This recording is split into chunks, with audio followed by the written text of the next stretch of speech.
PTCL नहीं, time ही नहीं मिल रहा यार। पीटीसीएल ही लगवाऊंगा, लेकिन क्योंकि स्टॉर्म फाइबर तो है ही नहीं मेरे इलाके में।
चलो नहीं कर रहा डिस्कस यार, मैं ना कोशिश करता हूँ, थोड़ा टाइम नहीं है, कि अगर मैं इन तीनों सवालों का सलूशन एक ही पैटर्न पे बना सका, सिग्मा बीटा वाला, ऑटम 17 और ये वाला, ताकि स्टूडेंट्स को रिलेट करने में आसानी रहे। कोशिश करता हूँ, फिर डिस्कस कर लूँगा, नहीं करता अभी। अच्छा, क्या किया था आखिरी क्लास में हमने? सवाल पूरा, कैश बजट पूरा बना लिया था ना, इनकम स्टेटमेंट बनानी थी।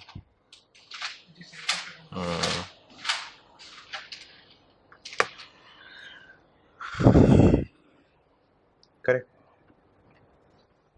ये तो ऑन किया हुआ, तो मैंने तो नहीं कहा था आपको ऑन करने को।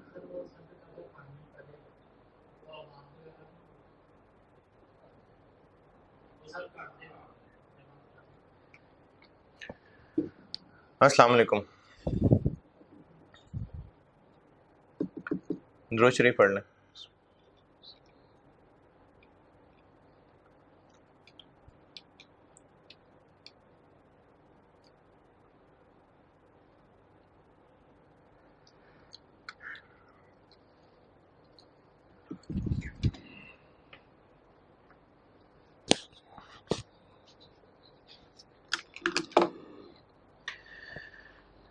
पिछली क्लास में spring 16 rainbow paints limited part A किया था, पार्ट बी जिसमें कैश बजट बनाया था, और उससे पहले मैंने एक लोटस एंटरप्राइजेस कराया था। तो ये हमने मैन्युफैक्चरिंग बिजनेस का कैश बजट कर लिया।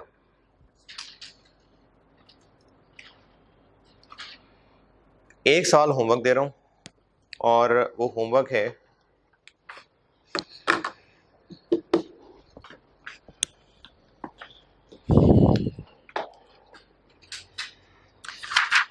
जिनके पास पैक की बुक है लास्ट टाइम वाली, उसमें ये प्रैक्टिस क्वेश्चन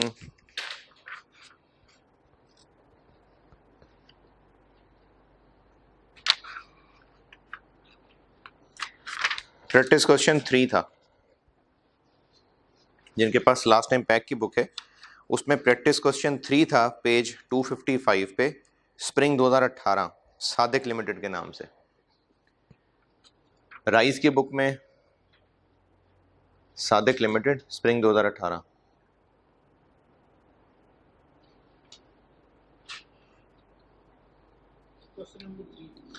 राइस की बुक में भी क्वेश्चन नंबर 3 है, पेज 405 पे। ये आपका होमवर्क है और इसमें ना आप एक पॉइंट में आपको पहले ही गाइड कर देता हूं और इसका सलूशन मैं आपको खुद दे रहा हूं पीडीएफ पे, क्योंकि जिस तरह पहले मैंने लोटस एंटरप्राइजेस भी क्लास में खुद ही किया था, जो वो है अपना रेनबो, वो भी मैंने क्लास में किया था, तो उसी पैटर्न पे ना वर्किंग्स, ताकि आप उसी तरह से यूज टू हों, तो उसी तरह की वर्किंग्स मैंने फिर ये भी बनाया हुआ है। एंड आंसर ठीक है आई कैप का, लेकिन उसी पैटर्न पे सॉल्व किया हुआ है जिस तरह से आपको पहले बाकी दोनों कराए हैं, तो इसलिए इसका मैं ही दे देता हूँ सोल्यूशन। लेकिन एक चीज पहले समझ लीजिए आप, उसके लिए आप इस सवाल का पॉइंट नंबर 1 पढ़िए। इस सवाल का पॉइंट 1 पढ़ लें। मैं आपको एक चीज समझा लूं, उसके बाद ये सवाल है आपका होमवर्क, लेकिन ये चीज आप समझ लें। इस क्वेश्चन का पॉइंट 1 पढ़ लें।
हाँ जी, पढ़ लिया।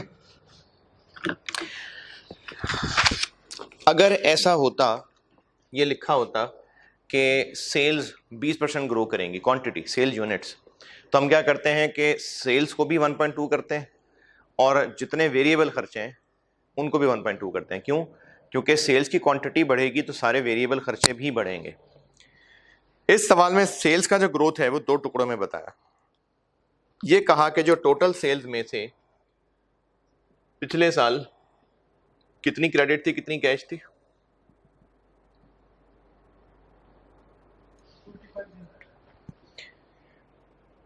नहीं, कैश क्रेडिट वाली जो है ना वो बात बताई हुई है पीछे, जो सवाल के शुरू में टेबल दिया हुआ है ना वहां 70% क्रेडिट सेल है, 30% कैश सेल है। सवाल के शुरू में जो पिछला साल का डाटा दिया ना उसमें लिखा हुआ है टेबल में। पॉइंट 1 में ये कहा है कि जो क्रेडिट सेल्स हैं वो ग्रो करेंगी कितनी 5%, ये ग्रो करेंगी 5%, और जो कैश सेल्स हैं वो कितना ग्रो करेंगी 10%। यानी जब हम क्रेडिट सेल्स निकाल रहे होंगे तो इसके 70% को 1.05 ग्रो कर देंगे, और जब कैश सेल्स निकाल रहे होंगे तो इसके 30% को 1.1 ग्रो कर देंगे। सेल्स तो ऐसे चल जाएगी। सेल्स में क्रेडिट और कैश अलग अलग करना क्यों जरूरी है? क्योंकि इसकी प्राइस और है, इसकी प्राइस और है, तो सेल्स में तो हमें 2 टुकड़े ही करने पड़ेंगे। लेकिन जितने खर्चे होंगे, मैन्युफैक्चरिंग के खर्चे हैं या सेलिंग के खर्चे हैं, वो कैश सेल के अलग और क्रेडिट सेल के अलग होते हैं? नहीं, वो तो पूरी चीजों के हैं जो चीजें बन रही हैं। तो हमें खर्चों के लिए ये 2 ग्रोथ रेट अलग अलग हैं, कैश सेल और क्रेडिट सेल की वजह से, क्योंकि इसकी प्राइस और इसकी प्राइस और। लेकिन हमें खर्चों के लिए तो ग्रोथ रेट एक ही निकालना पड़ेगा ना। अब वो एक ग्रोथ कैसे निकालें? फर्ज कर लें कि पिछले साल हमने 100 यूनिट्स बेचे थे, यूनिट्स अज्यूम कर रहा हूं 100 यूनिट्स, तो फिर कितने यूनिट्स क्रेडिट पे बेचे होंगे? 70। कितने कैश पे बेचे होंगे? 30। अगले साल क्रेडिट पे कितने बेचेंगे?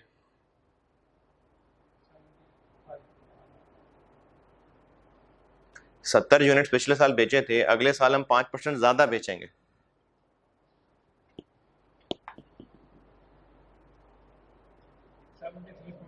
$73.5।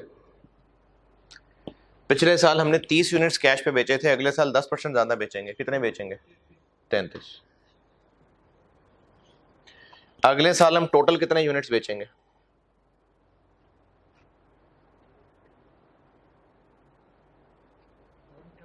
106.5।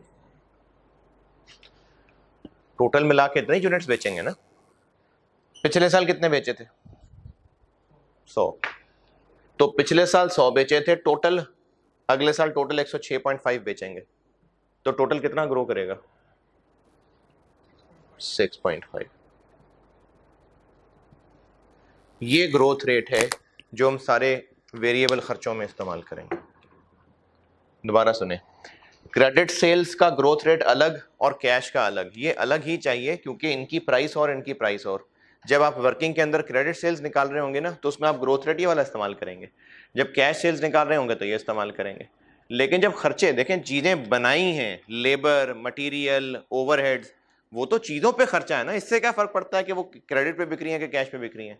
तो खर्चों के लिए तो हमें कोई एक ग्रोथ रेट चाहिए, तो इसलिए खर्चों के लिए हम एक एवरेज ग्रोथ रेट निकाल लेते हैं। कैसे? ऐसे, क्रेडिट सेल यहां से यहां हो जाएंगी, कैश सेल इतनी से इतनी हो जाएंगी। इसका मतलब टोटल अगले साल 106.6 यूनिट्स बिकेंगे, 106.5 यूनिट्स बिकेंगे। पिछले साल 100 बिके थे, ये मैंने 100 खुद ही अज्यूम किया, आप 200 अज्यूम कर लें। परसेंटेज है ना तो 100 रखने में बात आसानी रहती है। तो इसका मतलब हम 6.5% ज्यादा यूनिट्स इस दफा बना रहे होंगे। तो आप जितने भी एक्सपेंसेस हैं वेरिएबल, उनमें ये वाला ग्रोथ लेके चल रहे होंगे। तो ये इसमें एक थोड़ा सा नया ट्रिकी पॉइंट था। बाकी ये वैसा ही है जैसे लोटस इंटरप्राइजेज और रेनबो पेंट्स किया था, उसी तरह का सवाल है। तो ये सवाल आपने करके आना है, होमवर्क आपका। अच्छा, इस सवाल में आपने करना क्या है? एक तो आपने कैश बजट बनाना, ये तो आपका होमवर्क है। दूसरा काम जो इस सवाल की रिक्वायरमेंट में नहीं है, वो दूसरा काम ये है कि आपने इसकी इनकम स्टेटमेंट भी बनानी है, आपने इसकी बजटेड इनकम स्टेटमेंट भी बनानी है। कैसे? अभी आज मैं आपको सवाल करा रहा हूं, उसकी प्रैक्टिस हो जाएगी, आपको ट्रिक समझ आ जाएगी। तो इस होमवर्क के सवाल की जो रिक्वायरमेंट है वो तो आपने करना ही है। मैं खुद से एक और रिक्वायरमेंट बता रहा हूं कि आपने इसकी बजटेड इनकम स्टेटमेंट भी बनानी है। तो ये सवाल आपका होमवर्क है, ये करके आइएगा। और उसका सोल्यूशन जिस तरह से आपको पहले मैं बाकी सवाल करा रहा था, तो उसी पैटर्न पे सोल्यूशन मैंने बनाया हुआ है। एंड आंसर ठीक है, लेकिन सिर्फ ये होता है कि जो वर्किंग्स आईकैप के सोल्यूशन में होती हैं मैं चूंकि सिखाता एक तरीके से आ रहा होता हूँ, तो उसी तरीके से आप वर्किंग्स कर लें तो आपको समझने में आसानी रहेगी। तो इस वजह से इसका सोल्यूशन मैं आपको अपने तरीके से बना के दे रहा हूँ। अदरवाइज आई कैप का सोल्यूशन सही है। रेनबो वाला गलत था, वो मैंने आपको बता दिया था उसमें क्या गलती थी। ये वाला सही है।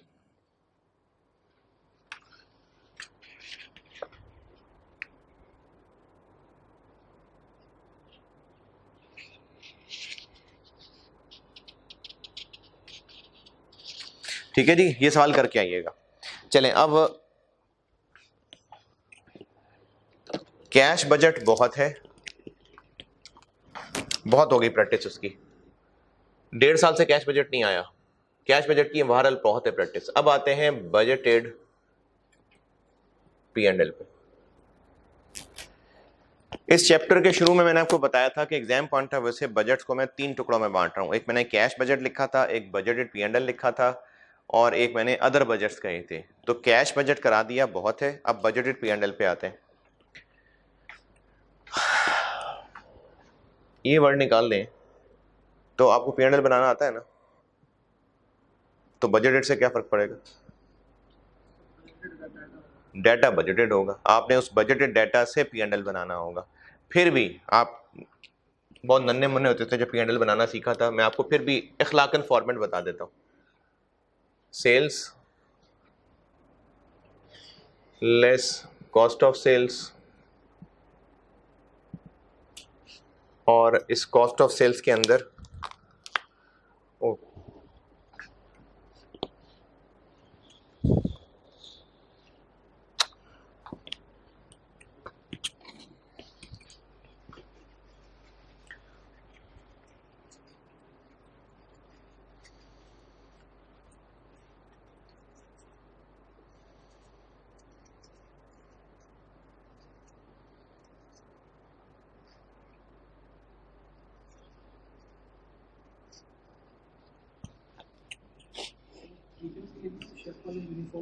हाँ, मेरी कई कमीजें खराब हो गई इसी वजह से।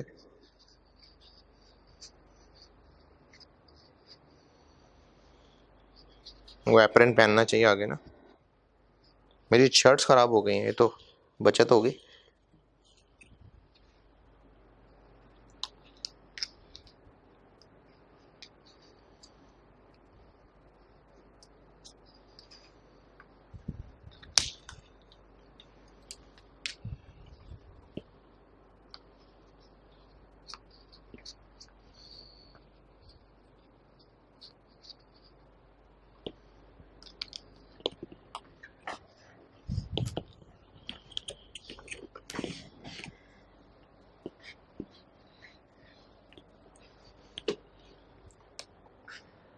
Opening finish goods, cost of goods manufactured, closing finish goods,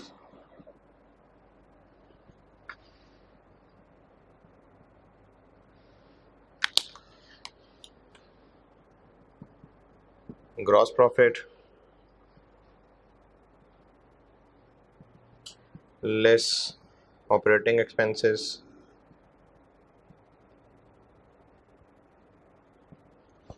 अब इन ऑपरेटिंग एक्सपेंसेस में एडमिन सेलिंग का ब्रेकअप हो सकता है।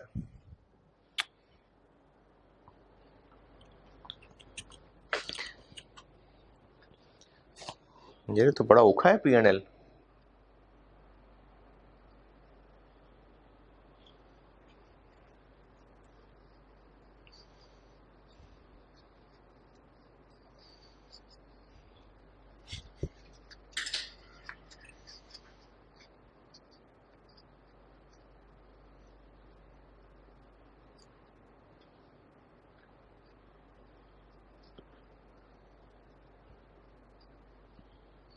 क्या करें स्मार्ट करके। अब उसमें एडमिन सेलिंग भी हो सकते हैं, फिक्स वेरिएबल कुछ भी हो सकते हैं। तो जो भी एडमिन सेलिंग ले देता हूँ, चलें एडमिन सेलिंग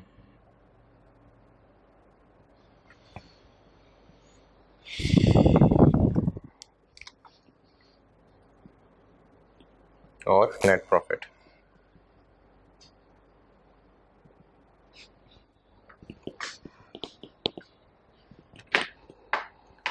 और कॉस्ट ऑफ गुड्स मैन्युफैक्चर्ड क्या होती है? ये मैंने कुछ दिन पहले भी बनाया नहीं था? वैसे बनाया था ना? हाँ, ये तो बनाया था कुछ दिन पहले। कॉस्ट ऑफ गुड्स मैन्युफैक्चर्ड तो कुछ दिन पहले मैंने बना के दिया है, वो टी अकाउंट बना के दिया था, या ऐसे स्टेटमेंट फॉर्म में भी लिखा था, ओपनिंग वर्क इन प्रोसेस बताया था ना, opening work in process, closing work in. हाँ, तो ये फॉर्मेट बना के दिया था ना। हाँ, ये कॉस्ट ऑफ गुड्स मैन्युफैक्चर्ड तो मैंने बना के दिया था। मैंने पहले स्टेटमेंट फॉर्म में भी बना के दिया था, मटेरियल, लेबर। ये जो मैंने कहा था ना कैश बजट में अब मैन्युफैक्चरिंग बिजनेस में बनवाने लगा हूँ, उस दिन बनवाया था ये देखिएगा, कोई 2-3 लेक्चर्स पीछे होगा, लेक्चर 40 में बताया था। मैंने स्टेटमेंट भी बना के दी थी, direct material, direct labour, overheads, opening work in process, closing work in process, T account भी बना के दिया था, तो ये तो बताया हुआ चले। ये होता P&L, तो बजटेड P&L। अब इसकी प्रैक्टिस के लिए, चूंकि आपको ये बताना है मैंने कि ये कोई इतना नया और अनोखा काम नहीं है, आप ये काम ऑलरेडी कर चुके हुए हैं, सिर्फ ये साबित करने के लिए पहले किए हुए सवाल देखते हैं। सबसे पहले आप आइए, जो मैंने लोटस इंटरप्राइजेस वाला सवाल कराया था, ऑटम 16। मैंने लोटस इंटरप्राइजेस वाला एक सवाल कराया था, ऑटम 16, पूरा सवाल सॉल्व किया था बोर्ड पे। उस सवाल की रिक्वायरमेंट क्या थी? मैं रिक्वायर कर रहा हूं अभी आप लोगों से कि आप अभी लेक्चर आप यही पॉज कर देना, आप लोग लेक्चर यही पॉज करके पहले ये काम करना, और आप अभी करना कि आपने इस सवाल का, मैं रिक्वायर कर रहा हूं बजटेड इनकम स्टेटमेंट बना दें। क्या मुश्किल है? कुछ नहीं। आपने कैश बजट बनाते हुए पहले सेल्स निकाली थी, फिर रिसीट्स निकाली थी। आपने पेमेंट्स निकालते हुए पहले एक्सपेंसेस निकाले थे, फिर पेमेंट्स तक पहुंचे थे। तो आपने इनकम स्टेटमेंट की चीजें सारी पहले ही निकाली हुई हैं, सारा कुछ किया हुआ पहले ही कैलकुलेट, बस उनको देख के इनकम स्टेटमेंट में लिखना है। 5-7 मिनट लगेंगे। हाँ, 1-2 ट्रिकी चीजों का ख्याल जरूर रखना पड़ेगा, खासतौर पे मटेरियल में, कि हमने पहले उसमें इग्नोरिंग इन्फ्लेशन किया था, फिर उसको आगे हमने इन्फ्लेशन डाल दिया था, इसका जरूर थोड़ा ख्याल रखना पड़ेगा। लेकिन आप ये काम कर चुके हुए हैं, तो लेक्चर अभी यहीं रोकिए, और आप लोग जो लोटस एंटरप्राइजेज है उसका सारा सवाल सॉल्व्ड है, प्रॉपर वर्किंग्स मैंने सॉल्व की थी, अगर आपने नोट किया है तो उसी डाटा को इस्तेमाल करिए। सवाल दोबारा पढ़ना है, दोबारा पढ़ लें, सवाल दोबारा पढ़ बगैर भी काम चल जाएगा, लेकिन चलें पढ़ लें, एक नज़र देख लें सवाल, और आपने उसकी इनकम स्टेटमेंट बनानी। कॉस्ट ऑफ गुड्स मैन्युफैक्चर्ड, इसमें opening closing work in process तो था नहीं, तो मैं चीज़ें लिख ही देता हूँ। लोकल रॉ मटेरियल था, इंपोर्टेड रॉ मटेरियल था, और वेरिएबल कन्वर्जन थी, और फिक्स्ड कन्वर्जन थी। और इसी तरीके से ऑपरेटिंग एक्सपेंसेस वाले पोर्शन में वेरिएबल ऑपरेटिंग एक्सपेंसेस थे और फिक्स्ड ऑपरेटिंग एक्सपेंसेस थे। ले, मैंने आपको ना लाइनें भी पूरी बता दी, बस इनमें फिगर्स भरनी है अब आपने। कॉस्ट ऑफ गुड्स मैन्युफैक्चर्ड, जो कि opening closing work in process ना होने की वजह से बस इतना ही रह जाएगा। ये फिगर यहां आएगी। ओपनिंग क्लोजिंग फिनिश गुड्स थी ही नहीं उस सवाल में, लो और मुश्किल आसान कर दी, ये डैश हो गया।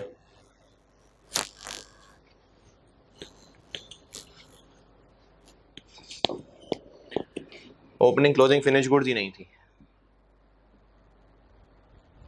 सेल्स आपने निकाली हुई है, कॉस्ट ऑफ गुड्स मैन्युफैक्चर्ड वहां से निकलेगा, variable operating expenses, fixed operating expenses निकाले हुए हैं, इसको पूरा करिए, बजटेड इनकम स्टेटमेंट बनाइए। पॉज कर दे। हाँ जी, कर लिया होगा, नहीं किया तो भी बंद करें, शाबाश, करके आए। मैं ये सवाल कर रहा हूं, कौन सा था वो, ऑटम 16 ना? ये मैं उसका सवाल की रिक्वायरमेंट नहीं थी, मैंने ऐसी खुद ही बनाई है प्रैक्टिस के लिए।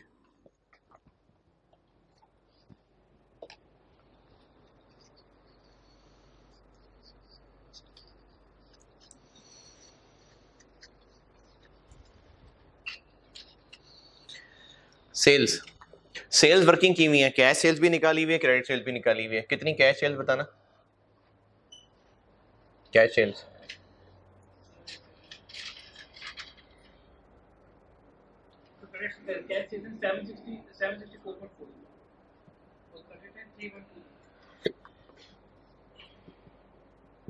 कितनी हो गई सेल्स, 3884.4, ये हो गई सेल्स। सही है। ओपनिंग क्लोजिंग फिनिश गुड्स नहीं था इस सवाल में।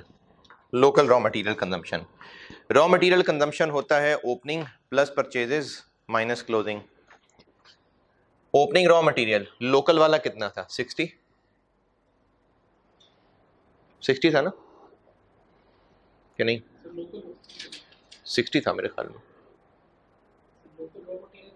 ओपनिंग। हाँ हाँ 60 इसी वर्किंग में लिया हुआ है,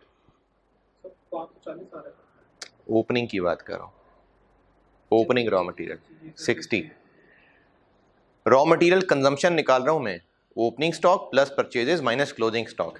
परचेजेस कितनी निकाली थी, ये भी पेमेंट से जस्ट पहले निकाली थी, कितनी,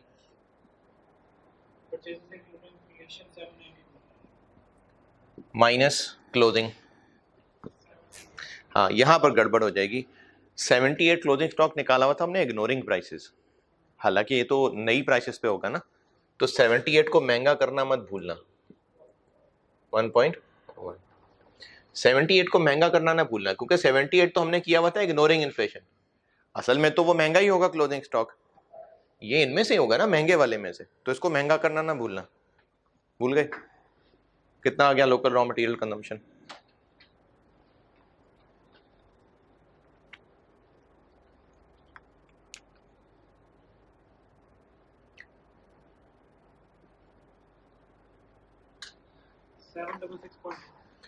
सेवन डबल 6.20।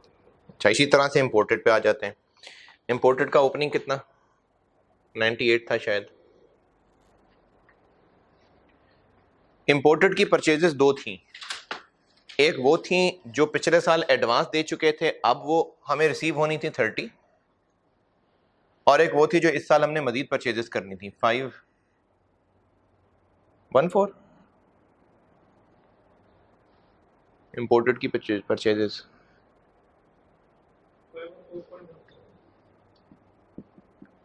ये परचेजेस थी,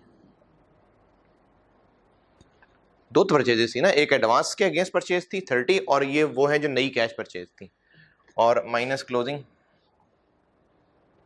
क्लोजिंग कितना था, और इसको भी महंगा करना मत भूलना। 127 तो हमने इग्नोरिंग प्राइसेस में लिखा हुआ था, इग्नोरिंग प्राइस चेंज, कितना हो गया,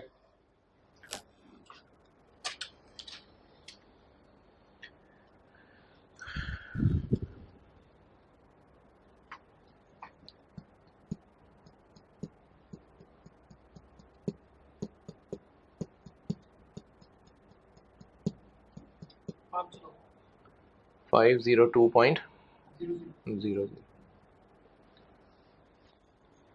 वेरिएबल कन्वर्जन कॉस्ट निकाल चुके हैं हम, निकाली थी वर्किंग में, वेरिएबल कन्वर्जन कॉस्ट 2017 की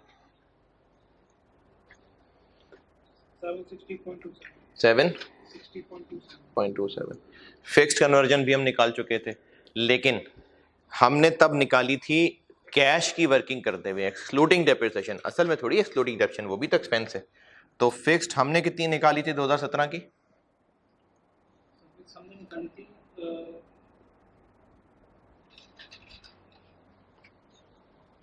25.9, लेकिन इसमें अब हमें डेप्रिसिएशन ऐड करनी पड़ेगी, कितनी,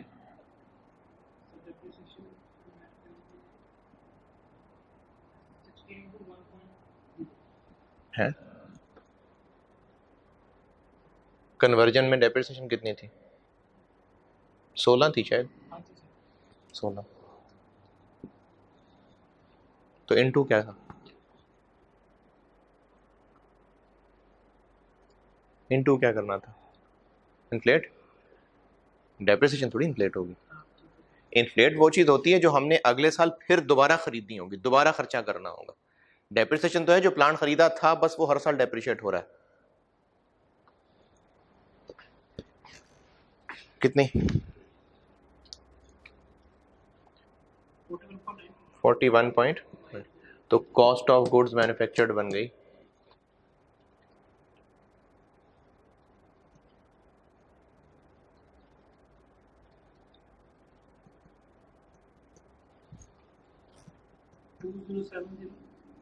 70.39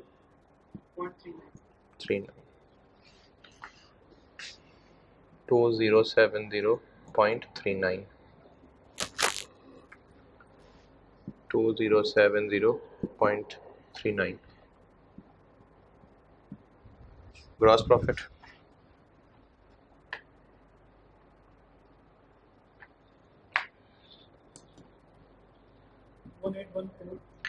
1814.01।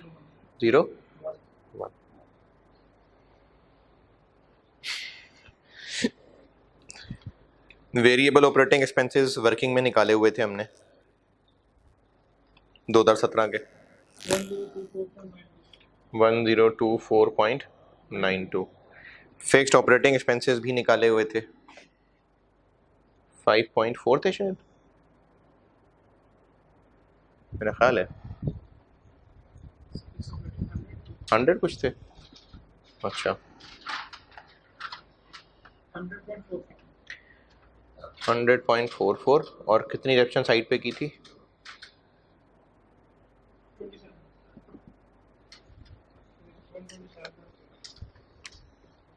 127.44 और ये हो गए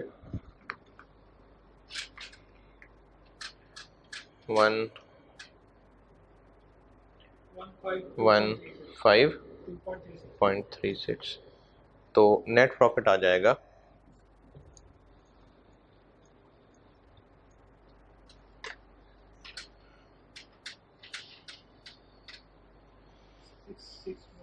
661.65 है। हाँ तो हाँ सब मिलियन में 661.65 ये नेट प्रॉफिट है।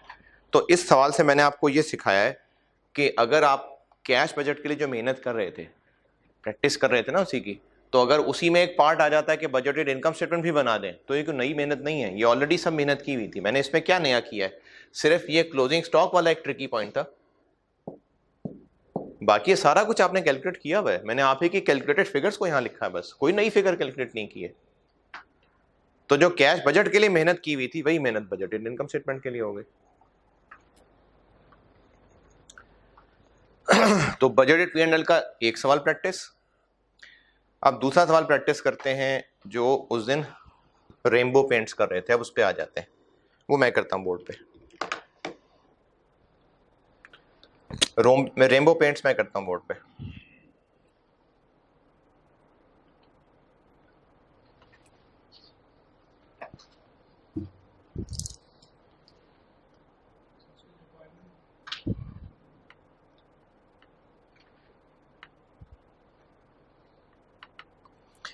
रेनबो पेंट्स वाला सवाल दोबारा पढ़ लें।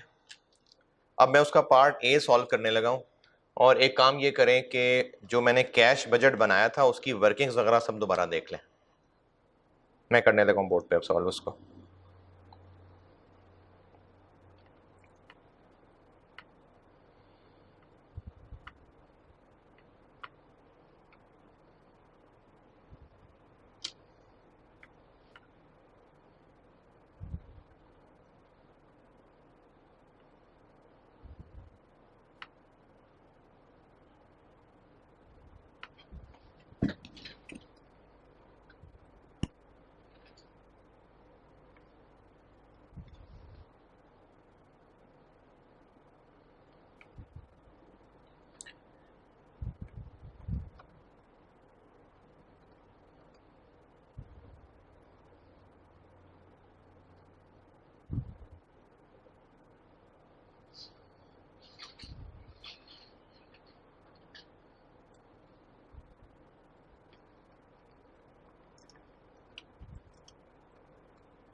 हाँ जी, पढ़ लिया।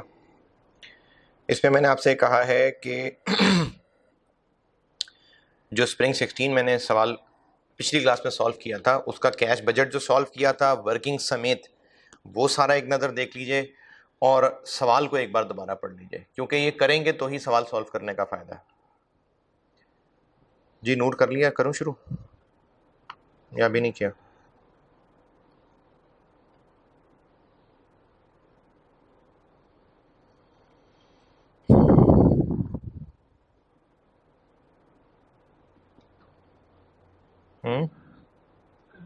करें शुरू? चले, मैं इसका पार्ट ए बोर्ड पे सॉल्व कर रहा हूँ। उस दिन मैंने पार्ट बी किया था, मैं पार्ट ए कर रहा हूँ।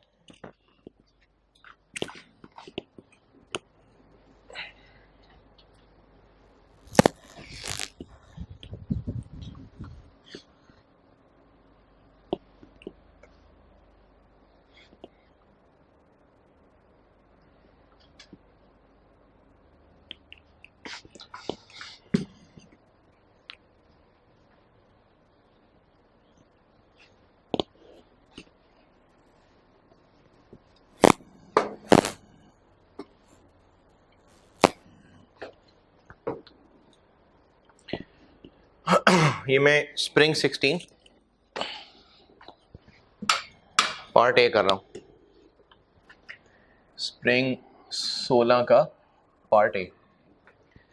सेल्स हमने निकाली हुई है। कैश सेल्स कितनी निकाली हुई है? 30.17। क्रेडिट सेल्स कितनी निकाली हुई है? 29। कितनी हो गई सेल्स? 125.46। ये सब रुपीज इन मिलियन है।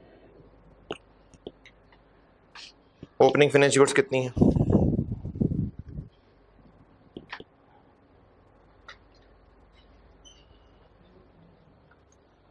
अब इस सवाल में थी फिनिश गुड्स, इससे पहले नहीं थी, इसमें है।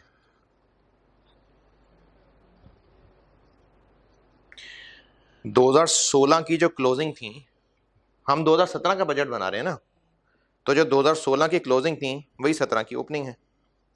तो 2016 की कितनी थी क्लोजिंग फिनिश गुड्स?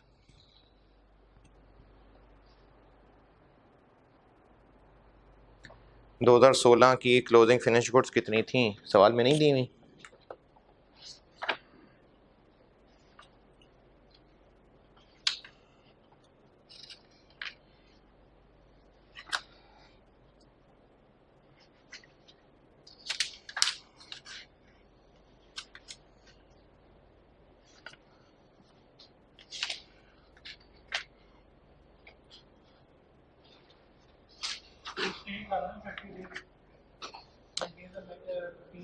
अरे भाई, बड़े साफ साफ अल्फाज में टेबल के अंदर देखो,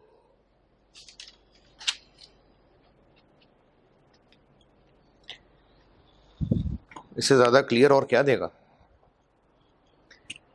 जो 16 का टेबल दिया हुआ है उसमें नहीं आ रही फिनिश गुड्स इन्वेंट्री। स्प्रिंग 16 कर रहे हैं हम, रेमो पेंट्स लिमिटेड। कितनी आ रही हैं? 8 मिलियन। 2016 की आपको इंफॉर्मेशन दी हुई है, हम 2017 का बजट बना रहे हैं, तो जो 2016 की क्लोजिंग फिनिश गुड्स थी वही 17 की ओपनिंग फिनिश गुड्स हैं। कितनी? 8। कॉस्ट ऑफ गुड्स मैन्युफैक्चर्ड निकाल लेते हैं, ये वर्किंग वाली। Raw material consumption, opening finish goods कितनी? ओपनिंग रॉ मटेरियल सॉरी कितना, ये किया हमने वर्किंग में।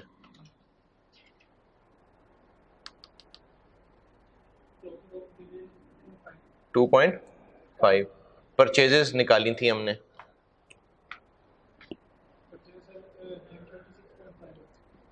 पॉइंट महंगी वाली ना, माइनस क्लोजिंग स्टॉक, इसको महंगा करना नहीं भूलना, इंटू 1.1। ये क्लोजिंग स्टॉक को महंगा करना नहीं भूलना, क्योंकि हमने जो क्लोजिंग स्टॉक लिखा था वो इग्नोरिंग प्राइस चेंज करके लिखा हुआ था।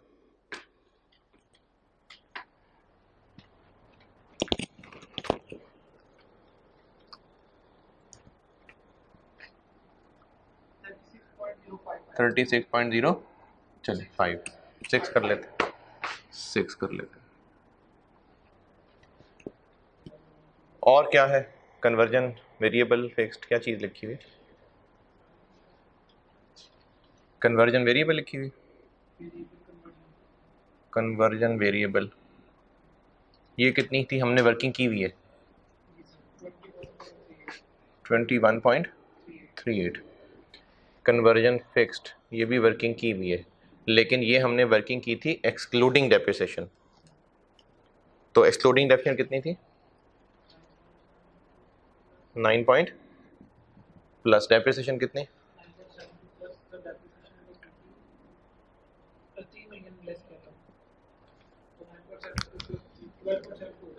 12.72। ये हो गई कॉस्ट ऑफ गुड्स मैन्युफैक्चर्ड।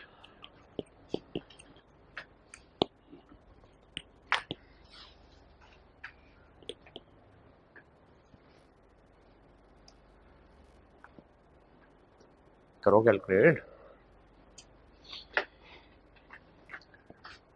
ये 36.06 लिखा हुआ।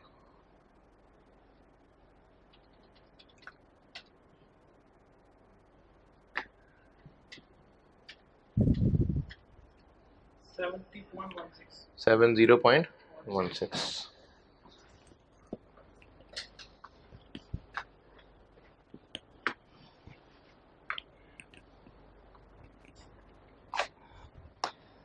Cost of goods manufactured again 70.16।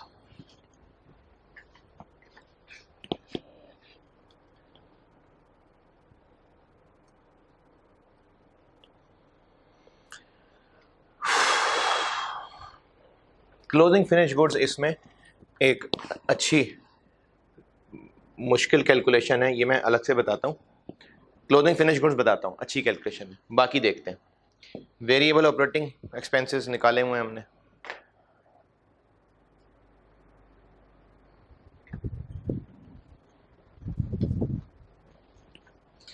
Variable operating expenses निकाले हुए हैं, कितने? 29.70। कितने? 29.70। फिक्स्ड ऑपरेटिंग डेप्रिसिएशन के अलावा वाले निकाले हुए हैं। 5.4। और डेप्रिसिएशन कितनी? 5।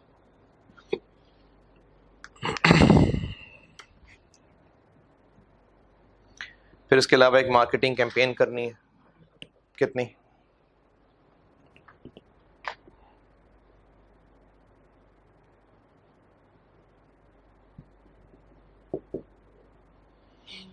6।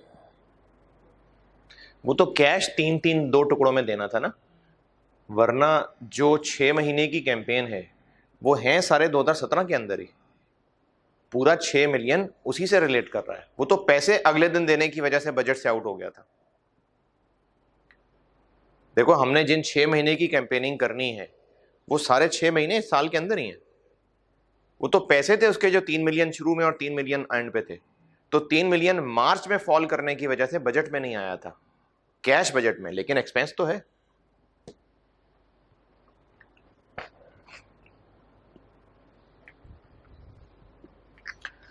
अब रह गया क्लोजिंग फिनिश गुड्स।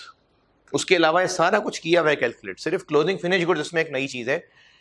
बाकी सारा कुछ कैलकुलेट किया हुआ है। क्लोजिंग फिनिश गुड्स बताता हूं।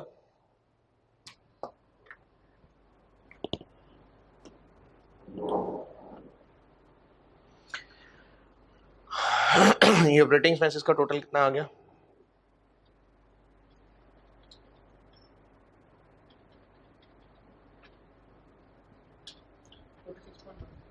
वन। ये आ जाएगा नेट प्रॉफिट।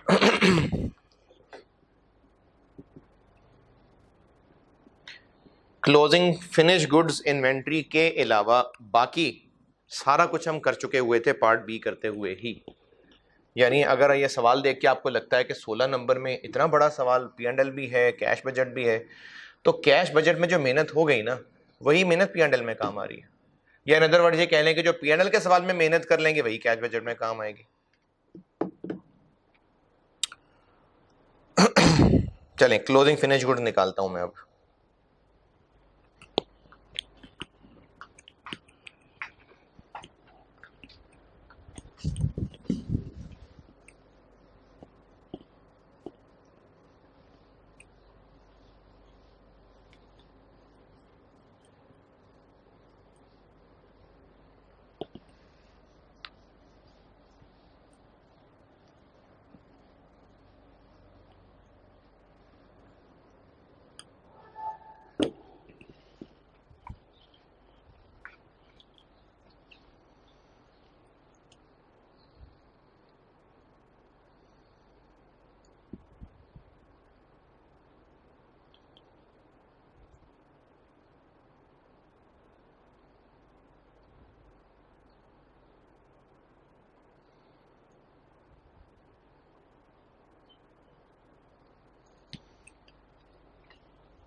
यहां तक कोई एतराज है?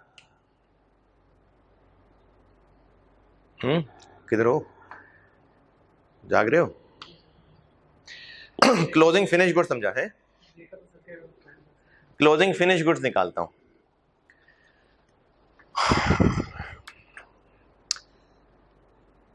रॉ मटेरियल का ओपनिंग स्टॉक कितना था? 2.5 ओपनिंग स्टॉक था।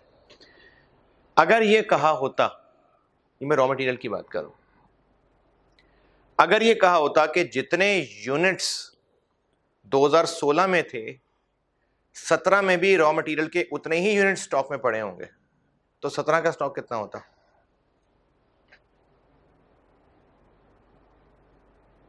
टू 2.5 ही होता ना। लेकिन अगर कहा जाता कि हाँ यूनिट्स तो उतने ही होंगे लेकिन मटेरियल महंगा हो जाएगा, तो क्लोजिंग कैसे निकालते फिर?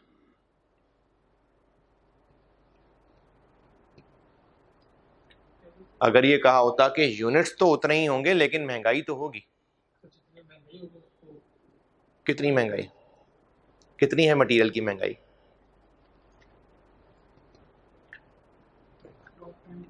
ये कर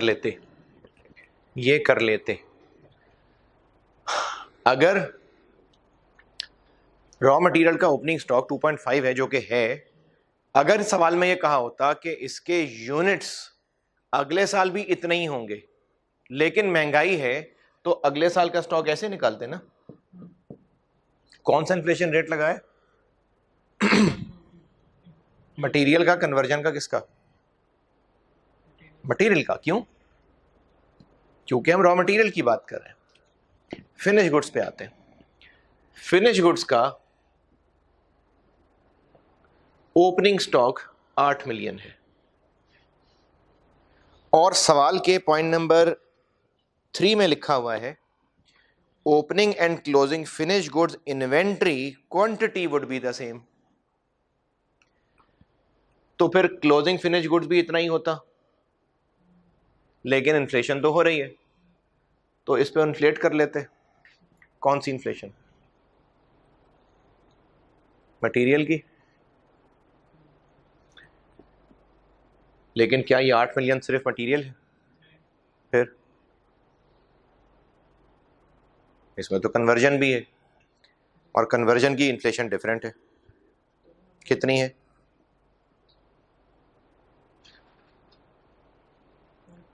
8%। तो क्या करें, 18% कर लें? नहीं, ये कर लें।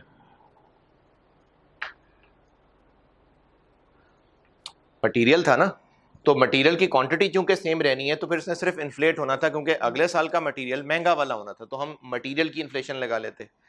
यही बात अब फिनिश गुड्स के लिखी हुई है कि क्वांटिटी सेम रहेगी, तो फिर हम अगले साल बस सिर्फ इन्फ्लेशन लगा लें, क्वांटिटी तो सेम रहेगी। मटेरियल की इन्फ्लेशन के, कन्वर्जन की इन्फ्लेशन के, दोनों की इन्फ्लेशन, दोनों की।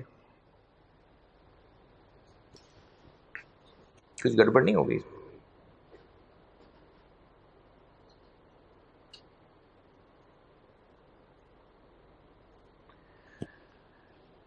आप क्या कर रहे हैं, इसी 8 मिलियन को 1.1 भी बढ़ा रहे हैं और 1.08 भी बढ़ा रहे हैं।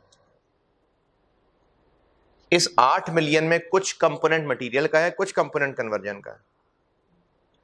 तो जो इसमें मटेरियल वाला कंपोनेंट है उसको 10% भी बढ़ा दिया, 8% भी बढ़ा दिया, ये पूरे 8 से मल्टीप्लाई हो रहा है ना। और जो इसमें कन्वर्जन वाला कंपोनेंट है उसको भी 10% भी बढ़ा दिया और 8% भी बढ़ा दिया, ये डबल हो गया। नहीं समझ आई? और देखें, फर्ज कर ले इस 8 मिलियन में 4 मिलियन मटेरियल का है और बाकी 4 मिलियन कन्वर्जन का है, फर्ज कर लेते हैं। यानी ये जो फिनिश गुड्स का क्लोजिंग स्टॉक है इसमें 4 मिलियन मटेरियल कॉस्ट लगी हुई है और 4 मिलियन कन्वर्जन कॉस्ट लगी हुई है। तो अगर मैं 8 मिलियन से 1.1 मल्टीप्लाई कर रहा हूं तो मैं इन दोनों से 1.1 मल्टीप्लाई कर रहा हूं और फिर दोबारा 1.08 मल्टीप्लाई कर रहा हूं, यानी इन दोनों से 1.08 मल्टीप्लाई कर रहा हूं, तो मैं इन दोनों को डबल डबल इन्फ्लेट कर रहा हूं। क्या करना चाहिए फिर? अब ये पता चल गया, अब कर लिया। एक पे 1.1 लग जाएगा, दूसरे पे 1.08 लग जाएगा और फिर इनको ऐड करते हैं। तो ये गलत है, ये सही है। इसको 1.1 कर देंगे, इसको 1.08 कर देंगे और फिर दोनों को ऐड कर देंगे, ये सही है। इसका मतलब है कि अब अगली कोशिश क्या करें? 8 मिलियन को तोड़ना है, ये तोड़ते हैं। अब ये बात समझ आ गई ना? अब 8 मिलियन को ब्रेक करते हैं।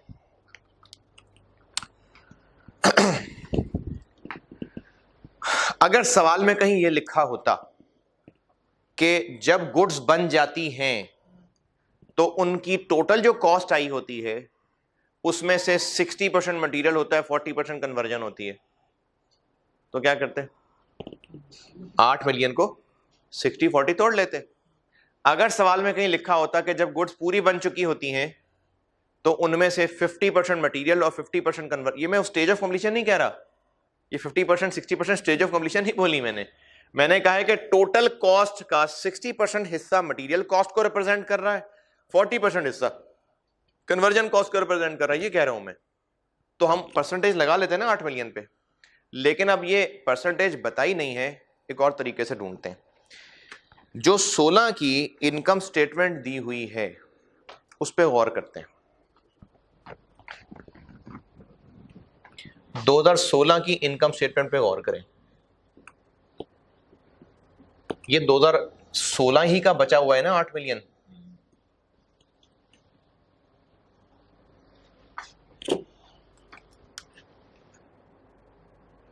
दो 2016 में क्या हुआ था कि रॉ मटेरियल लगा था कितना? 30,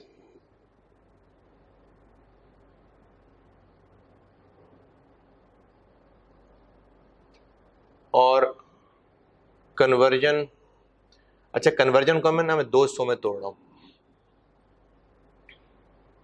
एक तोड़ रहा हूं मैं डेप्रिसिएशन में और एक तोड़ रहा हूं मैं अदर में। एक डेप्रिसिएशन और एक अदर।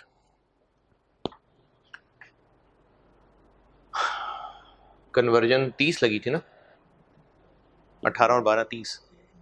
डेप्रिसिएशन कितनी थी इसमें? 3, और बाकी फिर 27। तो हमारी कॉस्ट ऑफ गुड्स मैन्युफैक्चर्ड 2016 में 60 मिलियन थी, ये सामने नजर आ रहा है।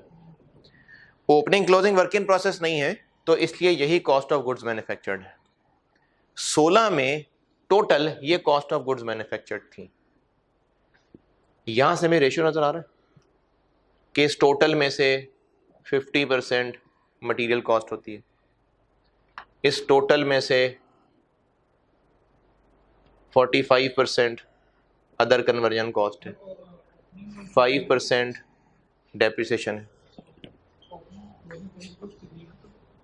वो कॉस्ट ऑफ गुड्स मैन्युफैक्चर्ड के बाद होती हैं, कॉस्ट ऑफ गुड्स मैन्युफैक्चर्ड। तो हमें इसको देख के ये पता चल गया कि जो 16 में गुड्स बनी थी उनके टोटल खर्चे का ब्रेकअप ये था कि उस total cost comprises of 50% material cost, ये 50% स्टेज ऑफ कंप्लीशन है नहीं, 45% अदर कन्वर्जन कॉस्ट, 5% डेप्रिसिएशन। और मैंने अदर में से वेरिएबल फिक्स्ड को अलग अलग क्यों नहीं किया? क्योंकि महंगाई तो सेम है ना दोनों की। अगर पिछले साल कॉस्ट ऑफ गुड्स मैन्युफैक्चर्ड का ये रेशो था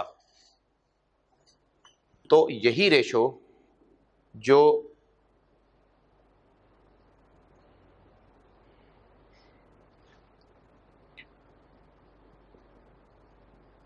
2016 का क्लोजिंग फिनिश गुड्स है उस पर भी तो यही रेशो होगा कि नहीं? इन्हीं में से बचा हुआ है ना, तो यही रेशो उसमें भी होगा। क्या इसमें मटेरियल होगा, कन्वर्जन, डेप्रिसिएशन और अदर। तो ये अगर 8 मिलियन था तो इस 8 में से मटेरियल कितना था? 4 मिलियन। इस 8 में से ये अदर कन्वर्जन कितनी थी? 3.6 इस 4 में से 0.4 तो ये ऐसे 8 बना था। ये ले ब्रैकेट में कर देता हूँ कि आपको 8 का 50%, ये 8 का 5%, ये और 8 का 45%, ये ऐसे किया है मैंने। 2016 की जो फिनिश गुड्स थी वो इतने मिलियन रुपीस की थी। अब 2018 की बताएं कैसे बनाएं, 2017 की क्या करूं? चूंकि यूनिट सेम है तो यही फिगर्स इसकी भी होंगी, लेकिन बस महंगी होती जाएंगी।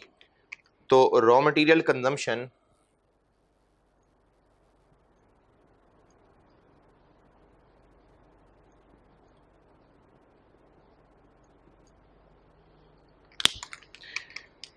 फोर बढ़ के कितना हो जाएगा? डेप्रिसिएशन उतनी ही रहेगी और 3.6 बढ़ जाएगा 1.08। 4.4 और 3 पॉइंट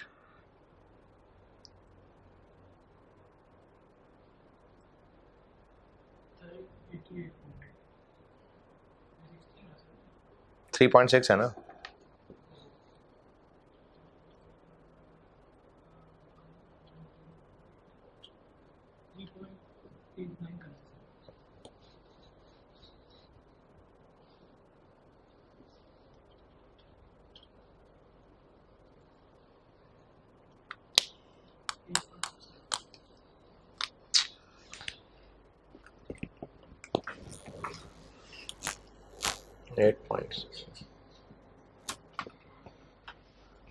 ये क्लोजिंग फिनिश गुड्स 2017 की।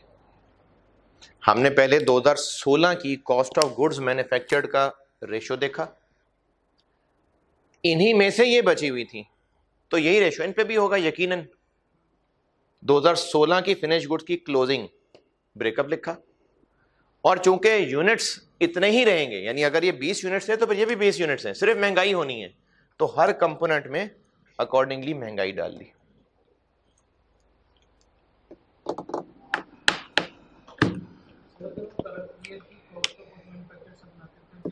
अगर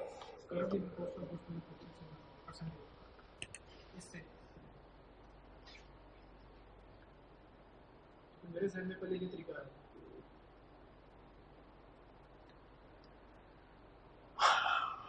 अगर हम इससे बनाते, अगर हम इस देखें ना 36.0, ठीक है हम इससे बनाते, हम इससे बनाते फिनिश गुड्स की टोटल वैल्यू की कहाँ है जिसको तोड़ते, मतलब इससे हम ये बना लेते कि इसमें से इतने % मटेरियल है, इतने % कन्वर्जन है, बना लेते।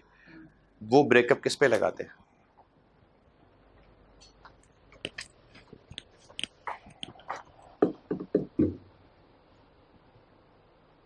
मतलब ये कहाँ लिखा है कि कितने यूनिट्स फिनिश गुड्स में होते हैं?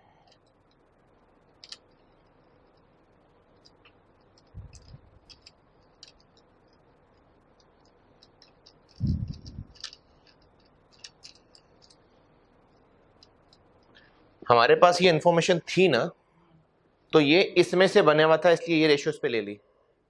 हमें 2017 के स्टॉक का कुछ नहीं पता, वो रेशियो तो आप निकाल लें, लेकिन वो किस पे लगाएं रेशियो? तो ये वाहिद रास्ता यही था।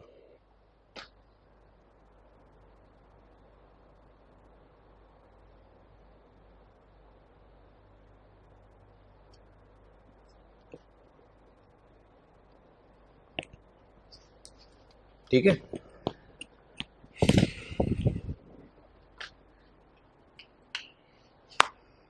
ये हो गया 2016 स्प्रिंग वाला सवाल कंप्लीट। और P&L के 2 प्रैक्टिस क्वेश्चन हो गए, जिसमें से एक ये है, एक अभी जो ऑटम 16 किया था वो हो गया। और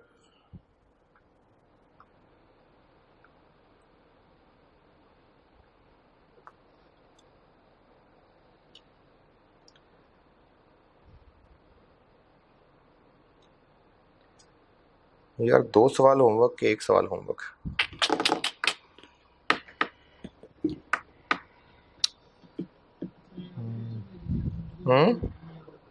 क्या? हाँ हाँ हाँ।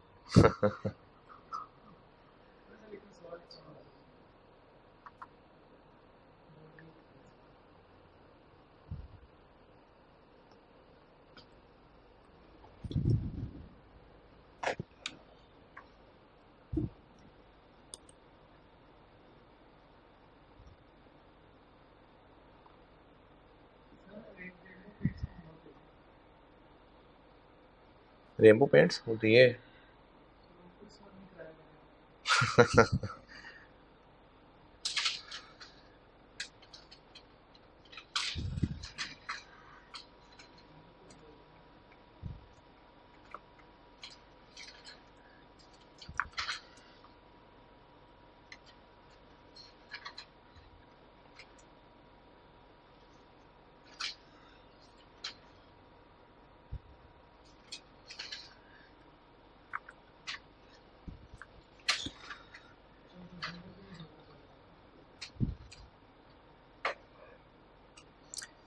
अच्छा, एक अभी कितनी को देर हो गई है क्लास को? मेरे ख्याल में 1 घंटा 10 मिनट हुआ होंगे मुश्किल से। हाँ, एक सवाल और कर लेते हैं। नहीं नहीं, मेरे ख्याल में 9 सवा 9 तो शायद शुरू किया था, और बीच में भी पॉज भी लिया था बहुत। मेरे ख्याल में 1 घंटा 10 मिनट हुआ मुश्किल से। एक सवाल और कर लेते हैं।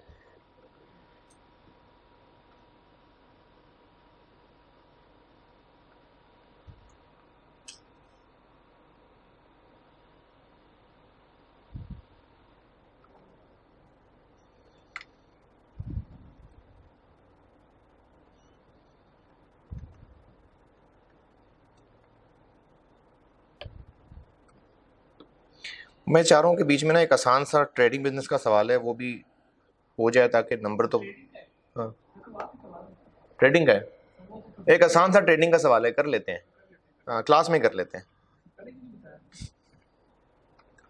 एक आसान सा सवाल है ट्रेडिंग का, वो कर लेते हैं। ये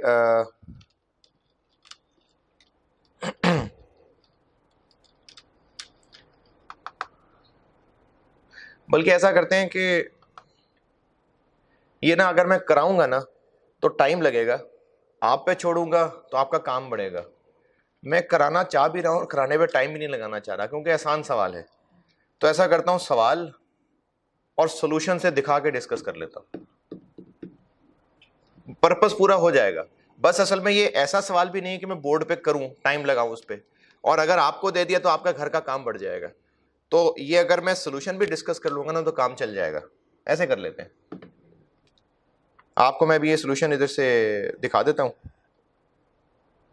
ये लैपटॉप आप सामने रख लो और मैं ज़बानी डिस्कस कर लेता हूँ। चलें ऐसे कर लेते हैं, ज़बानी सॉल्यूशन डिस्कस कर लेते हैं। अच्छा, इसका जो सॉल्यूशन है ना, जो पीछे सॉल्यूशन है वो बड़ा मुश्किल सॉल्व हुआ हुआ है, तो मैंने उसके लिए खुद सॉल्यूशन बना के वो मैं आपको भी ये पीडीएफ अपलोड कर दिया भाई। जब लेक्चर आप लोग सुन रहे होंगे ना तो वहां से आप सॉल्यूशन ले लें इसका। अच्छा, सवाल कौन सा है? सवाल है जी, पैक की बुक से बताता हूं पहले।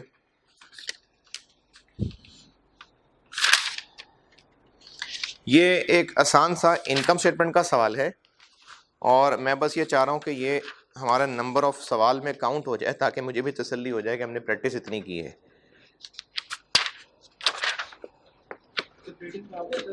हैं जी?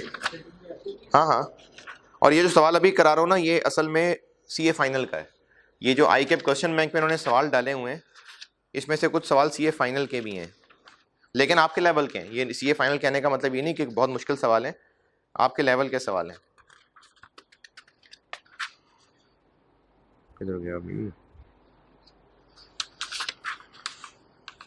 हाँ जी, पैक की बुक बता रहा हूँ पहले, page 236, class work 8, the home appliances division of Umer enterprises. ये सीए फाइनल का सवाल है।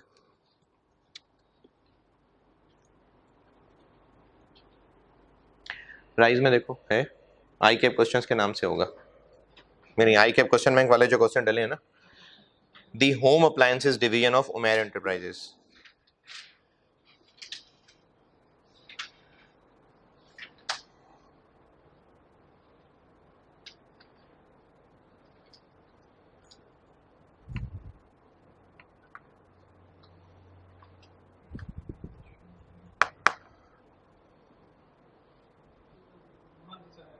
है इसमें एक टेबल बना हुआ है, C and F value of each electronic kit 9500, यही है। कहाँ है? पेज 430 क्वेश्चन नंबर 5, ये राइस की बुक में है। जिनके पास आई कैप का पुराना क्वेश्चन बैंक है उसमें ये 8.5 क्वेश्चन था, और जिनके पास आई कैप की नई बुक है उसमें ये पेज 306 पे एग्जाम्पल नंबर 12 है। ये सवाल पढ़ लें, ये मैं ना सोल्यूशन से दिखा के डिस्कस कर लेता हूं, हो जाएगा काम।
हाँ जी, पढ़ लिया।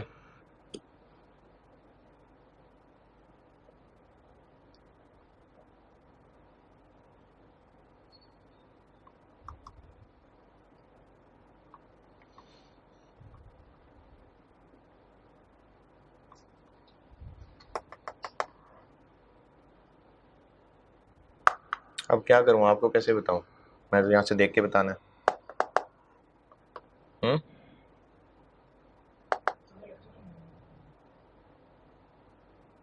पक्की बात है जी। पढ़ लिया आप लोगों ने? चलो अभी ज़बानी भी तो शायद थोड़ा बहुत समझ आ ही रहा हो। हम एक मैन्युफैक्चरर हैं और हम इलेक्ट्रॉनिक किट्स इंपोर्ट करते हैं, फिर उसको टीवी बनाते हैं और ये टीवी बेचते हैं। अभी इस वक्त क्या हो रहा है? अभी इस वक्त ये हो रहा है कि हम ये जो टीवी बनाते हैं, हम उमैर एंटरप्राइजेज हैं,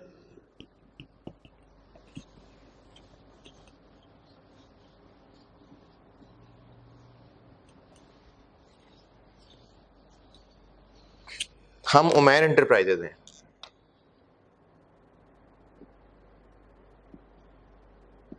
हम जो टीवी अभी बनाते हैं वो बेचते हैं किसको? होलसेलर को, डिस्ट्रीब्यूटर को।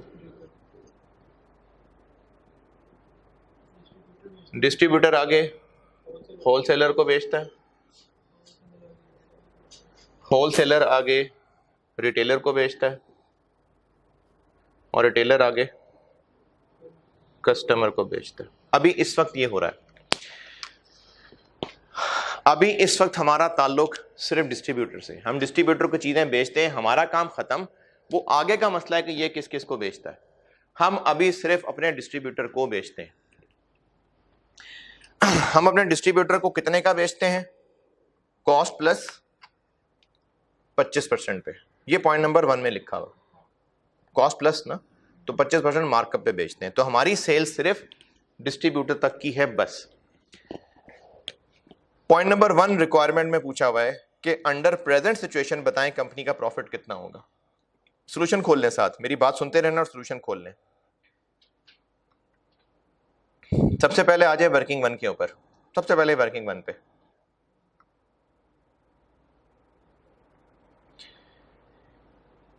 हमें अभी ये जो हम किट्स मंगवाते हैं ये 9500 कॉस्ट करती हैं। फिर हम इसमें ड्यूटीज वगैरह ऐड करते हैं 900, वो भी डल गया पर यूनिट ना। फिर हम उसके ऊपर वेरिएबल कॉस्ट कन्वर्जन करते हैं 3500, ये आ गया।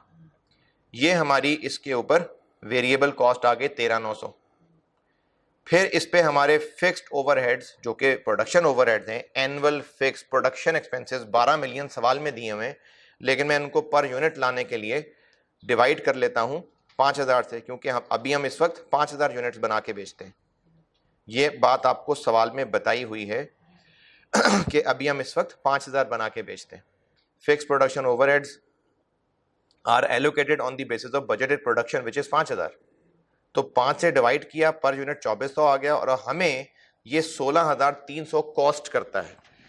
हमें एक टीवी कॉस्ट करता है 16300। ये हमें एक यूनिट कॉस्ट करता है और हम इस पे 25% अपना प्रॉफिट रखते हैं। जब इस पे 25% लगाएंगे तो प्रॉफिट आ जाएगा 4075। ये हमारा अभी प्रॉफिट। हम एक टीवी को बेचते इतना प्रॉफिट कमाते हैं। अब आप सॉल्यूशन में सबसे पहली लाइन पे आ जाएं। हमने अगले साल का जो बजट बनाना है, हम कितना प्रॉफिट कमाएंगे। देखें, एक यूनिट पे 4075 और हमने 5000 यूनिट्स बेचने हैं, तो मैंने इसको 5000 से मल्टीप्लाई कर दिया। ये हमारा बजटेड प्रॉफिट आ गया, जीपी। फिर सेलिंग एक्सपेंसेस सवाल में दिए हुए 900 पर यूनिट, तो उस 900 को 5000 से मल्टीप्लाई किया, 4.5 मिलियन आ गया सॉल्यूशन में टॉप पे। और उसके बाद फिक्स्ड सेलिंग एक्सपेंसेस दिए हुए 9 मिलियन, वो भी माइनस कर लिए, तो हमारा एग्जिस्टिंग सिचुएशन के अंदर बजटेड प्रॉफिट 6875,000 आ गया। आसान सी बात है, ये मैंने पर यूनिट कॉस्ट निकालनी वर्किंग वन में बताई है, बिल्कुल सिंपल सा काम किया है। ये अगर आपको लग रहा है सर जबानी जबानी जल्दी कर रहे हैं, अरे आसान सी चीज कर रहे हैं। सारी कॉस्ट दी हुई है, 9500 दिया हुआ है, 900 दिया हुआ है, 500 दिया हुआ है, सब दिया हुआ है। ये 16300 कॉस्ट बनी हमें, हम इस पे 25% मार्कअप रखते हैं, यानी हम इतना कमाते हैं। तो बजटेड प्रॉफिट इनकम स्टेटमेंट मैंने कैसे बनाई, 3 लाइनों में इनकम स्टेटमेंट बन गई, बिल्कुल टॉप पे सोल्यूशन में। ग्रॉस प्रॉफिट निकाला, ये पर यूनिट है इनटू 5000 करके, और selling expenses variable 900 per unit है इनटू 5000 कर लिया, और फिक्स सेलिंग एक्सपेंसेस 9 मिलियन दिया हुआ है। तो अंडर प्रेजेंट सिचुएशन हमारा प्रॉफिट होगा 6875,000। हाँ ठीक है, लेकिन वो आगे वो जो नेक्स्ट काम किया हुआ है ना, वो थोड़ा सा मुश्किल तरीके से किया हुआ।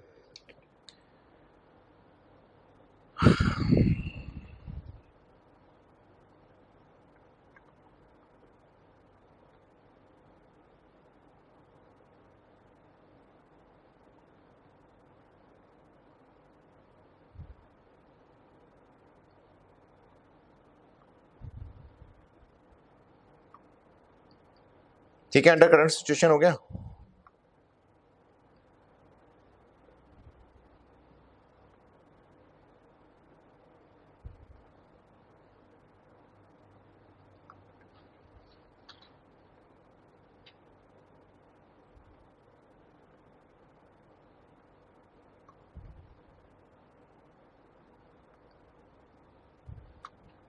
बल्कि सिर्फ लाइनें थोड़ी आगे पीछे हैं, वरना ऐसे ही हुआ है।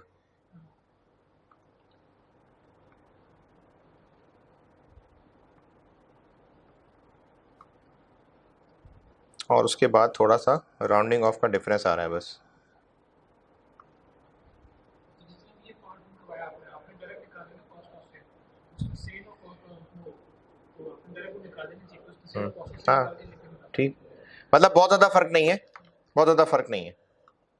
उसने जो लाइनें अलग अलग लिखी हुई है मैंने वो ब्रैकेट के अंदर कर दी है। बहरहाल चलें, मैं आप हैं नहीं ऐसी ही है, या आई के वाला ही छापा हुआ इन्होंने, या आई के वाला ही छपा हुआ। चलें अब रिवाइज बजट देखते हैं। रिवाइज बजट क्या है, हमें किसी सियाने ने कहा है कि आप लोग ऐसा करें, इन सबको बीच में से निकालें, रिटेलर को अपना एजेंट बनाएं और डायरेक्टली कस्टमर को चीजें बेचें। ये कहां लिखा है रिटेलर को अपना एजेंट बनाएं, ये नहीं लिखा। रिड्यूस द एग्जिस्टिंग, प्रपोजल्स क्या है, reduce the existing supply chain by eliminating distributor and wholesaler, ये दोनों निकल गए बीच में से। ये कहां लिखा है कि रिटेलर को अपना एजेंट बना ले, मैं कह रहा हूं तो उसमें क्या है कि एलिमिनेटिंग डिस्ट्रीब्यूटर एंड होलसेलर निकल गए। नहीं वो ये भी तो हो सकता था कि हम रिटेलर को बेचते हैं, ये हमारा कस्टमर है। मैं कह रहा हूं कि नहीं, ये हमारा कस्टमर है, ये हमारा एजेंट है। कैसे आगे,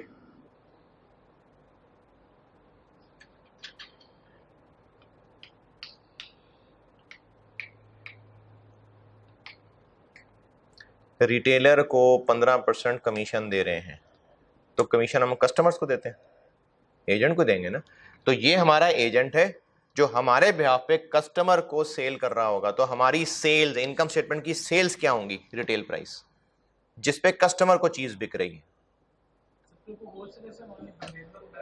वो डायरेक्टली हमसे लेगा। हाँ, तो हमसे माल लेके कस्टमर को बेचेगा, हम उसको कमीशन देंगे। तो हमारी सेल्स क्या होंगी, जो कस्टमर को सेल हो रही होंगी। फिर ये सवाल की इंफॉर्मेशन क्यों थी, बेकार थी? नहीं, हमारी अब नई सेल प्राइस क्या होगी, जो पुरानी रिटेल प्राइस होती थी उससे 5% कम।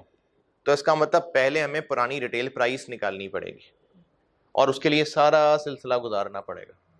अब आए वर्किंग वन पे वापस, जो मैंने सोल्यूशन में वर्किंग वन बनाई हुई है उस पर वापस आइए। अच्छा, एक वाला सोल्यूशन भी सही है, इसमें अगर आपको कहे नहीं सर वैसे ही तो किया हुआ, बस थोड़ी सी लाइनें आगे पीछे की हुई है, मैंने आपको अपना बना के दे दिया, वही एंड आंसर वही आता है। थोड़ा सा राउंडिंग ऑफ का फर्क आया है, उसकी वजह से कोई 2-3 हज़ार का फर्क पड़ गया राउंडिंग ऑफ के डिफरेंस की वजह से। चलिए वर्किंग वन पे वापस आते हैं। वर्किंग वन में यहां तक मैं आ चुका था, यानी हम अगर इतना प्रॉफिट रख रहे हैं तो हम ये चीज डिस्ट्रीब्यूटर को बेच रहे हैं 16,300 प्लस इतना, यानी 20,375। हम ये चीज टीवी डिस्ट्रीब्यूटर को इतने का बेच रहे हैं। अब डिस्ट्रीब्यूटर आगे क्या करता है? डिस्ट्रीब्यूटर आगे करता है, सवाल में लिखा हुआ है कि डिस्ट्रीब्यूटर आगे जब होलसेलर को बेचता है तो वो 10% मार्जिन कमाता है, 10% मार्जिन। इसका 10%। अच्छा, अब देखें डिस्ट्रीब्यूटर को ये कॉस्ट पड़ गई ना फिर। अब डिस्ट्रीब्यूटर की ये कॉस्ट है, अगर डिस्ट्रीब्यूटर की ये कॉस्ट है अब 20,375, तो वो इसको कितने का बेचेगा? 10% मार्जिन कमाना है, मार्जिन। तो इसका मतलब फिर ये 90 हुआ। ये कॉस्ट है ना डिस्ट्रीब्यूटर की, तो सेल प्राइस तक पहुंचना तो क्या करें? 100/90। तो वर्किंग वन में देखिए मैंने अगली लाइन में 100/90 किया, 22,639 तक पहुंच गया। अब ये 22,639 क्या है? ये इसकी कॉस्ट है। ये क्या करता है? ये करता है आगे रिटेलर को देते हुए 4% मार्जिन रखता है, 4% मार्जिन।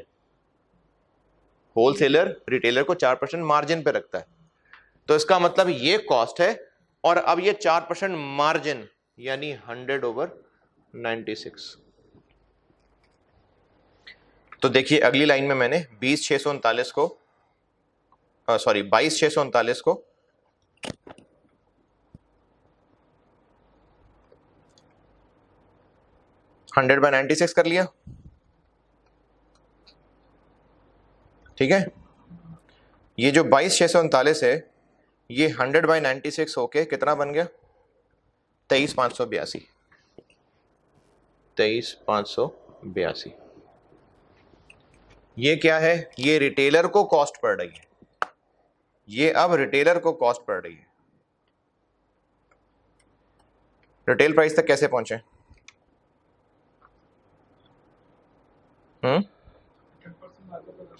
रिटेलर इस पे आगे क्या करता है? 10% मार्कअप लगाता है, मार्कअप, यानी इससे आगे पहुंचना है तो 110/100। तो जब इसको 110/100 किया तो ये बन गया 25,940, यानी पहले ये 25,940 की रिटेल प्राइस पे बिकता था। अब हम क्या करेंगे? इतने का ही बेचेंगे या कम कर लेंगे? कम कर लेंगे। तो कम कर लेंगे तो अब हम इसको 0.95 कर देंगे। तो सॉल्यूशन जो आपको दिया है उसमें नंबर 2, पार्ट नंबर 2 के सॉल्यूशन पे आइए। सेल्स मैंने कैसे निकाली हुई है? ये प्राइस है, इसको इनटू 0.95 किया, लेकिन अब हमारे 5,000 की बजाय 6500 यूनिट्स बिक जाएंगे। 6500 कैसे? लास्ट लाइन में लिखा हुआ है कि अब यूनिट्स 1500 और ज्यादा बिक जाएंगे, यानी 6500। तो 6500 से मल्टीप्लाई किया तो अब ये हमारी रिवाइज सेल्स आ गई। Cost of cell variable 13,900 working one में निकाली हुई है, इनटू 6500 कर दिया। फिक्स्ड तो 12 मिलियन ही रहेंगी ना, वो एज इट इज 12 मिलियन लिख दिया। ये हमारी कॉस्ट ऑफ सेल आ गई, इसमें से लेस किया ग्रॉस प्रॉफिट आ गया। वेरिएबल सेलिंग एक्सपेंसेस वही 900 ही हैं, 900 इंटू 6500। रिटेलर का कमीशन सेल्स का 5%, सेल्स ऊपर निकाली हुई है 15%, सॉरी, सेल ऊपर निकाली हुई है उनका 15% आ गया, ये रिटेलर का कमीशन आ गया। फिर एडवर्टाइजमेंट कैंपेन सवाल में दी हुई है, आफ्टर सेल सर्विस सवाल में दी हुई है 450, 450 इंटू 6500 किया, टोटल आ गया। और फिक्स सेलिंग एक्सपेंसेस 9 मिलियन सवाल में दिए हुए हैं। तो इस तरह अब रिवाइज बजटेड प्रॉफिट आ गया 11 पॉइंट समथिंग मिलियन। ये सवाल था, इसमें बस ये मार्कअप मार्जिन ही था, वरना सीधा सा सवाल था। तो ये एक और सवाल हो गया। तो एक सवाल होमवर्क, वरना फिर ये 2 हो जाते ना सवाल। कौन सा सवाल होमवर्क दिया है? स्प्रिंग 18 का, और उसका सॉल्यूशन आपको मैंने कहा है कि मैंने पीडीएफ अपलोड किया है, वहां से देख लीजिएगा। अच्छा जी, बात शुरू की थी मैंने शर्मो या पे कर रहे थे बात, वो हो गई थी। अब गुफ्तगू पे बात शुरू की है। गुफ्तगू यानी हम जो बात बोलते हैं ना, जो हमारा गुफ्तगू है, इसमें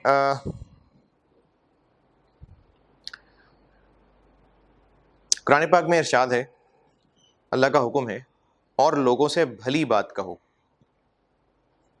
और लोगों से अब भली बात वही है जिसको हमें पता है कि भली बात है, जो सुनने में अच्छी है, फायदा है, खराबी नहीं है, धोखा नहीं है, झूठ नहीं है, टॉन्ट नहीं है, वही भली बात है ना। तो लोगों से भली बात कहो, यानी जब हम बात कर रहे हैं तो भली बात कर रहे हैं।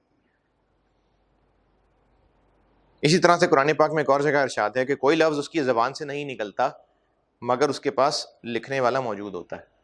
यानी हम जो भी बोल रहे हैं वो लिखने वाले लिख रहे हैं, लिखा जा रहा है सारा। तो जो हम बात करते हैं हमें इसमें केयरफुल रहना चाहिए, क्योंकि अल्लाह का हुक्म है कि लोगों से भली बात कहो। अगली क्लास में इंशाल्लाह मुलाकात होगी। अगर हम अल्लाह हाफिज़।